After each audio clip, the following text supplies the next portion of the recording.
सभी श्रोताओं का प्रेरणादायक कहानी में हार्दिक स्वागत अभिनंदन। आज के इस वीडियो में एक कहानी आप सभी के सामने प्रस्तुत है जिसका शीर्षक है नारद की समस्या। बढ़ते हैं कहानी की तरफ।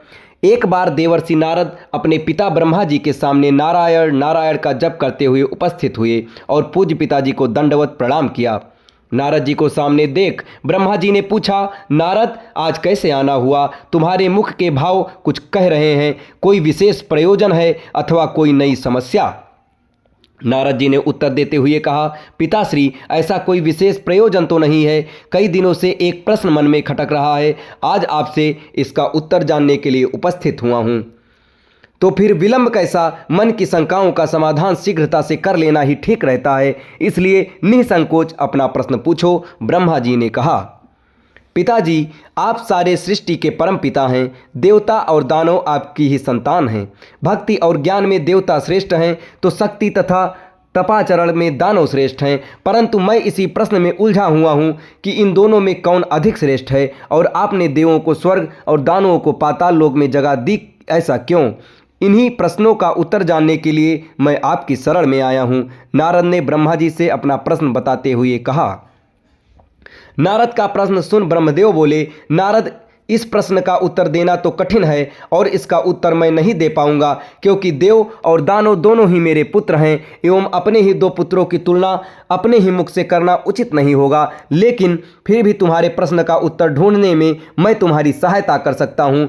तुम आज ही देवों और दानवों दोनों को मेरी ओर से भोजन का निमंत्रण भेजो। कल ही हम उनके लिए भोज का आयोजन करेंगे और कल ही तुम्हें तुम्हारे प्रश्न की देव क्यों स्वर्गलोक में है तथा दानव पाताल लोक में का उत्तर भी मिल जाएगा। नारद तत्काल ही असुरों और देवों को निमंत्रण दे आए। दूसरे दिन दानव ब्रह्मलोक में भोजन का आनंद लेने के लिए पहुंच गए और उन्होंने पहले पहुंचने के कारण भोजन की पहली शुरुआत खुद से करने के लिए ब्रह्मा जी से आग्रह किया। भोजन की थालियां परोसी गईं। दानव भोजन करने के लिए बैठे। वे भोजन शुरू करने ही वाले थे कि ब्रह्मा जी हाथ में कुछ लकड़ियां लेकर उनके समक्ष उपस्थित हुए और उन्होंने कहा, आज के भोजन की एक छोटी सी शर्त है। मैं यहाँ उपस्थित हर एक अतिथि के दोनों हाथों में इस प्रकार से लकड़ी बांधूंगा कि वो कोहनी से मुड़ नहीं पाएं, और इसी स्थिति में सभी को भोजन करना होगा। कुछ देर बाद सभी असुरों के हाथों में लकड़ियां बंध चुकी थीं। अब असुरों ने खाना शुरू किया, पर ऐसी स्थिति में कोई कैसे खा सकता था? कोई असुर सीधे थाली में मुंह डालकर खाने का प्रयास करने लगा तो कोई भोजन को हवा में उछालकर मुंह में डालने का प्रयत्न करने लगा। दानव की ऐसी स्थिति देखकर नारद जी अपनी हंसी नहीं रोक पाए। अपने सारे प्रयास विफल होते देख दानव बिना खाए ही उठ गए और क्रोधित होते हुए बोले, हमारी यही दशा ही करनी थी तो हमें भोजन पर बुलाया ही क्यों? कुछ देर पश्चात देव भी यहाँ पहुँचने वाले हैं।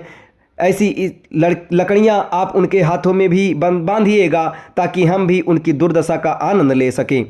कुछ देर पश्चात देव भी वहाँ पहुँच गए और अब देव भोजन के लिए बैठे। देवों के भोजन मंत्र पढ़ते ही ब्रह्मा जी ने सभी के हाथों में लकड़ियाँ बांधी और भोजन की शर्त भी रखी। हाथों में लकड़ियाँ बंधने पर भी देव शांत रहे। वे समझ चुके थे खुद अपने हाथ से भोजन करना संभव नहीं है, अथवा वे थोड़ा आगे खिसक गए और हाथ थाली से अन्न उठा सामने वाले को खिला भोजन आरंभ किया। बड़े ही स्नेह के साथ वे एक दूसरे को खिला रहे थे और भोजन का आनंद ले रहे थे। उन्होंने भोजन का भरपूर स्वाद लिया, साथ ही दूसरे के प्रति अपना स्नेह और सम्मान जाहिर किया।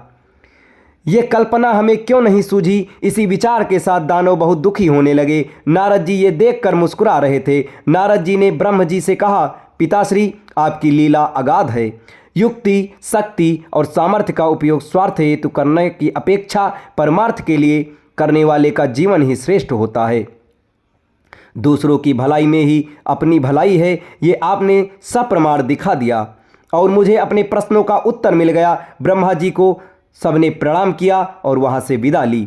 दोस्तों, हमें ये जीवन सिर्फ अपने ही स्वार्थ के लिए नहीं मिला है।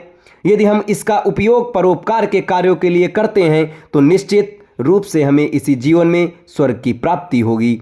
यदि हम दूसरों को प्यार और स्नेह देंगे तो बदले में हमें भी वही मिलेगा। यदि आप और हम सामर्थ्य के अनुसार हमारे समाज के लिए एक छोटा सा योगदान भी दे सकें तो ये अपने आप में एक बहुत बड़ी उपलब्धि के बराबर है। दोस्तों ये कहानी आपको कैसी लगी कमेंट बॉक्स में ज़रूर बताएं और हमारे चैनल के साथ इसी तरह की कहानियाँ सुनने के लिए जुड़े रहें। धन्यवाद।